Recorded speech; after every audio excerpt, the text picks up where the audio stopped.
My younger sister blamed her ADHD meltdowns on me for years. I lived with a ticking time bomb called Madison, but she was different from those siblings who are jealous. She didn't copy me. She dragged me all the way down. If I walked past her room, her screaming fit was my fault.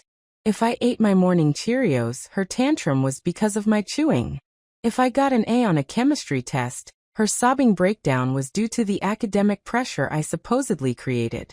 My name is Sophia, and for 16 years I believed I was the problem in my own house. It started small, almost believable. Back in 7th grade at Maplewood Middle School, I'd be doing algebra homework at our kitchen table when Madison would storm in, tears streaming down her face. She'd march straight to Mom and Dad, wailing about how my pencil scratching was triggering her ADHD and making it impossible for her to concentrate on anything. "Sophia, honey, could you just move to your room?" Mom would ask, that familiar exhausted look in her eyes. You know how sensitive Madison gets. I didn't mind then. Moving seemed easier than dealing with another 2-hour meltdown that would end with Dad rubbing his temples and muttering about family harmony. I'd gather my textbooks and retreat to my bedroom, thinking I was being the bigger person. I had no idea I was feeding a monster. By freshman year at Ridgeway High, Madison's performances had evolved into Oscar-worthy productions. I'd spent 3 weeks planning my 15th birthday party, just a simple movie night with 5 friends. We were going to watch The Princess Bride and eat way too much popcorn and birthday cake. Nothing fancy, nothing loud, just girls being girls. An hour before my friends were supposed to arrive, Madison launched into her most dramatic performance yet. She threw herself on the living room floor, literally writhing and screaming about too many strangers invading her safe space. Her face was red. Snot was running down her chin, and she was hyperventilating so hard that Mom actually grabbed the phone to call 911. "Please," Madison gasped between sobs. "I can't handle all these people. The noise, the energy, it's going to give me a panic attack." Sophia knows this triggers me, but she planned it anyway because she hates me. Dad looked at me like I'd personally stabbed my sister in the back. "Sophia, call your friends. Tell them the party's canceled." "But Dad, they're already on their way. Emma's mom is driving from Lakewood." And so I made those phone calls with Madison smirking behind our parents' backs. 5 confused, disappointed friends. 5 awkward conversations about why I was canceling last minute again. By Monday morning, I was officially that girl.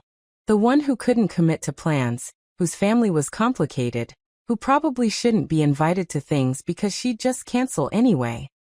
But the real breaking point came 3 months later when Dad sat me down for what he called a serious conversation about your behavior. "Sophia, we need to talk about your sister's condition," he said, his voice heavy with that tone parents use when they're about to destroy your world.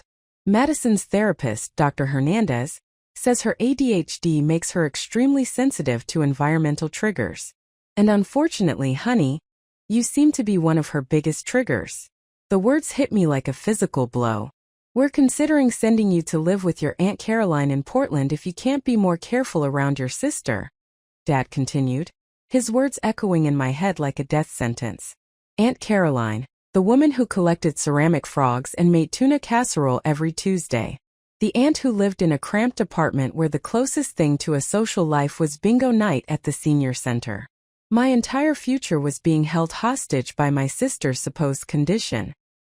"I don't understand," I whispered, my hands shaking in my lap. "What am I doing wrong?" Mom leaned forward, her expression a mixture of sympathy and frustration. "Honey, it's not that you're doing anything intentionally wrong. But Madison needs stability, and Dr. Hernandez thinks having fewer variables in her environment might help with her emotional regulation." Variables. That's what I'd become in my own home. A variable to be eliminated. From that day forward, I lived like a ghost in my own house. I tiptoed past Madison's room, ate my meals in silence, and kept my achievements to myself. When I made the honor roll, I hid the certificate. When I got selected for the academic decathlon team, I never mentioned it. I learned to exist in the negative spaces of our family, fitting myself around Madison's needs like water finding its way through cracks. But even my silence wasn't enough. One October morning, I was eating my breakfast. Plain oatmeal, no brown sugar, because the smell overwhelmed Madison's senses, when she appeared in the doorway like a storm cloud. Her hair was tangled, her pajamas wrinkled, and her eyes had that wild, calculating look I'd learned to fear. "You're being too loud," she announced, even though I'd been eating in complete silence. I looked up confused. "I haven't said anything. Your spoon, it's clanking against the bowl. The sound is stabbing into my brain like needles." She pressed her palms against her ears dramatically. "I can't think. I can't breathe. I can't." And then she was on the floor convulsing like she was having a seizure. Mom came running from upstairs. Dad dropped his coffee mug and suddenly I was the villain again for the crime of eating breakfast. "Sophia, go eat in your room," Mom said, already kneeling beside Madison. "And next time use a plastic spoon." As I gathered my bowl and trudged upstairs, I caught a glimpse of Madison's face. For just a split second, when she thought no one was looking, her expression shifted. The anguish disappeared, replaced by something cold and satisfied. She saw me watching and immediately resumed her performance. But it was too late. I'd seen the truth. That night I started keeping a journal, documenting every incident, every trigger, every meltdown. I told myself I was looking for patterns, trying to be a better sister. But deep down, I think I was already collecting evidence for a case I didn't know I'd need to make. The worst part wasn't the walking on eggshells. It wasn't even the isolation or the canceled plans. The worst part was watching my parents transform from the loving, supportive people who used to cheer at my soccer games into exhausted strangers who saw me as a problem to be managed. November came and went, then December. And with each passing month I felt myself disappearing a little more, erased by my sister's performance one meltdown at a time. But I had no idea how much worse things were about to get. 3 months later, I was guarding my Yale acceptance letter like my life depended on it. I'd worked 4 years for a 4.0 GPA, spent countless nights perfecting my personal essay, and invested every ounce of my soul into getting into my dream school. When that thick envelope arrived on a snowy February morning, I knew my life was about to change forever. But in the Thompson household, even my greatest achievement had to be hidden. I'd learned my lesson about sharing good news. When I'd made valedictorian junior year, Madison had her worst meltdown yet, claiming my success was proof that Mom and Dad loved me more, and that the stress was literally killing her brain cells. So this time I kept the Yale letter secret. I became a master of deception. The letter lived in my pillowcase for 3 days, then behind my bedroom mirror for a week. When Mom did laundry, I moved it inside an old tampon box, the one place I knew no one would look. Sometimes I'd take it out just to touch the Yale seal to remind myself that somewhere beyond the walls of our house, I had value. But Madison had been watching me. She had a sixth sense for happiness, like a vampire detecting blood. Over breakfast one Friday morning, she cornered me while I was eating my usual silent meal of scrambled eggs. "You're hiding something," she said, her eyes narrowing. "I can tell by that disgusting, happy expression you keep trying to hide." My fork froze halfway to my mouth. "I don't know what you're talking about, liar." Her voice was sing-song, playful, which somehow made it more terrifying. "You've been different lately, lighter. Like you have some big secret that makes you better than the rest of us." "Madison, I'm just eating breakfast." She studied my face like a detective examining evidence. "No, there's something big, and I'm going to find out what it is." Before I could stop her, she bolted from the kitchen and thundered up the stairs toward my room. Before I could stop her, she bolted from the kitchen and thundered up the stairs toward my room. I chased after her, my heart hammering against my ribs, but she was faster. By the time I reached my doorway, she'd already locked herself inside. "Madison, get out of my room." I pounded on the door, hearing her ransacking my belongings. "You have no right." "Oh, I have every right," she called back. "This family has no secrets from me. I'm the sick one, remember? I deserve to know everything that might affect my mental health." For 20 minutes, she systematically destroyed my space. I could hear dresser drawers slamming, papers rustling, my jewelry box crashing to the floor. Mom and Dad were at work, and I was helpless to stop her rampage.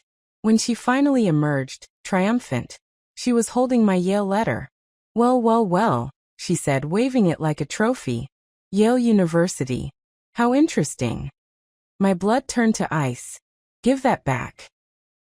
"Oh, Sophia," she said, her voice dripping with fake sympathy. "You really thought you could keep this from me? From your own sister? How incredibly selfish." That's when I realized this wasn't just about the letter. This was about something much worse than I could have imagined. Madison didn't just get upset about the Yale letter. She turned it into the performance of her lifetime. First, she locked herself back in my room and started filming. Through the door, I could hear her sobbing. But not the messy, genuine tears of real grief. These were calculated theatrical sobs punctuated by perfectly timed sniffles. "This is what happens in our house," she wailed at her phone camera. "My sister gets everything and I get nothing. She hides her achievements because she knows it will hurt me. But that makes it even worse. The secret keeping, the lies. It's like psychological torture." Then came the sound of glass shattering. She'd thrown something at my bedroom mirror. "Madison!" I screamed, pounding on the door. "Stop destroying my room." But she wasn't done. I heard my desk chair rolling, more crashing, and then an ominous thud that sounded like she'd thrown herself against the wall. When she finally opened the door, her forehead was red and beginning to bruise. Her arms were scratched, and her hair looked like she'd been electrocuted. "Look what you made me do," she whispered, holding up her phone. "Look what your selfishness caused." The video was already uploading to Instagram, TikTok, and Twitter. She tagged Yale University in every post along with a caption that made my stomach turn. "When your sister hides her college acceptance because she knows you're too mentally ill to handle it. This is what sibling abuse looks like. Hashtag mental health matters, hashtag family trauma, hashtag Yale." But the worst moment came when she looked at me through those fake tears, her eyes glittering with something that definitely wasn't sadness. "I called the admissions office while I was in there," she said quietly so only I could hear. "I told them my sister has been physically abusing me for years, and that I was afraid to report it earlier because she threatened me. Mom already confirmed it when they called to verify." The world tilted beneath my feet. "What?" "I told them you've been hitting me during my ADHD episodes, taking advantage of when I can't think clearly to hurt me. I even sent them the video of my injuries." She gestured to her self-inflicted scratches and bruises. "They said they need to reevaluate their decision, given this new information about my character." My hands were shaking so hard I could barely speak. "Mom confirmed what?" "Oh, she didn't know she was confirming anything. When Yale called, they said they were following up on concerns about Sophia's behavior toward her special needs sister. Mom just talked about how hard it's been managing my ADHD. How much stress it puts on the family, how sometimes I have episodes where I hurt myself. She was trying to be supportive," Madison shrugged. "Context is everything." The call from Yale came that afternoon. My acceptance had been rescinded pending a full investigation into the abuse allegations. They were committed to maintaining a safe environment for all students and couldn't risk admitting someone with a documented history of targeting vulnerable individuals. 4 years of perfect grades, thousands of hours studying. A personal essay about overcoming family challenges that had made my English teacher cry. Gone. As I sat on my bedroom floor, surrounded by the wreckage of my destroyed room, something inside me finally snapped. But instead of breaking down, I felt something else entirely. Clarity. If Madison wanted to play games, I was about to give her the biggest performance of her life. That night, while Madison celebrated her victory with a bowl of mint chocolate chip ice cream and a Disney movie marathon, I began planning my revenge. I wasn't going to yell or fight or stoop to her level of destruction. No, I was going to give Madison exactly what she'd always wanted. The biggest, most public meltdown of her entire life. And she was going to orchestrate it herself. The opportunity came 2 weeks later when I overheard her on the phone with her best friend Natalie, talking about the Juilliard Summer Intensive program. It's basically a guaranteed pathway to their undergraduate program, Madison gushed. But there's a final evaluation next month. The director, Miss Charlotte Whitman, is coming to Ridgeway High to assess the last batch of candidates. If I nail this audition, I'm basically set for life. I did my research that night. Miss Charlotte Whitman, acclaimed choreographer and Juilliard faculty member. But more importantly, according to a Broadway blog interview from last year, her own daughter had been diagnosed with severe ADHD and had struggled throughout middle school before finding the right medication and therapy combination. Perfect. For the next 3 weeks, I became the sister from hell, but strategically. I started wearing that vanilla body spray from Bath & Body Works that Madison claimed gave her sensory overload headaches. I tapped my pen during her practice sessions in the living room. I left my chemistry textbook open on the kitchen counter, knowing the sight of my academic success would trigger her anxiety. Every day, I pushed just a little bit more, watching her reactions, learning the exact formula that would send her over the edge. She'd whine to Mom about my inconsiderate behavior, but I always had plausible deniability. I'm just wearing perfume, Mom. I was just doing homework. I didn't realize tapping my pen was bothering anyone. The beautiful thing was that Madison couldn't complain too much without looking petty. After all, she'd spent months training our parents to see me as the problem. Now she had to live with the consequences of making them believe I was naturally inconsiderate. On the morning of her evaluation, I positioned myself perfectly. The audition was scheduled for 10 a.m. in the school's black box theater, but Madison would have to pass through the main lobby to get there. I arrived at school early and spread my AP Calculus notes across a table right by the theater entrance, armed with my brightest yellow and pink highlighters, the color she claimed hurt her brain. I knew Madison couldn't resist such a perfect setup. She'd see me sitting there, see the opportunity for a grand finale performance in front of the one person who could change her life, and she wouldn't be able to help herself. At 9:45 a.m., I heard her footsteps echoing down the hallway. Game time. Madison appeared at the lobby entrance and stopped dead in her tracks. Her audition was in 15 minutes. She looked at me, then at the theater door where Ms. Whitman was waiting, then back at me. I could practically see the gears turning in her head. If she had a meltdown now, this important director would witness it. Someone who understood ADHD. Someone who might give her special consideration. Someone who would see her as a victim rather than a manipulator. She'd played this scene 100 times before, but this time she was walking straight into my trap. "SOPHIA," she screamed at the top of her lungs, loud enough for everyone in the building to hear. "You knew I was auditioning today. You're sabotaging me on purpose." She threw herself into a nearby chair, sobbing with theatrical precision. "You know vanilla perfume triggers my ADHD episodes. You know bright colors overwhelm my sensory processing, but you're sitting here anyway because you want me to fail." Right on QMS. Whitman emerged from the theater, her silver hair pulled back in an elegant bun, her expression professionally concerned. She looked like someone who dealt with her share of teenage drama, but her daughter's ADHD had probably taught her to take these situations seriously. "What's happening out here?"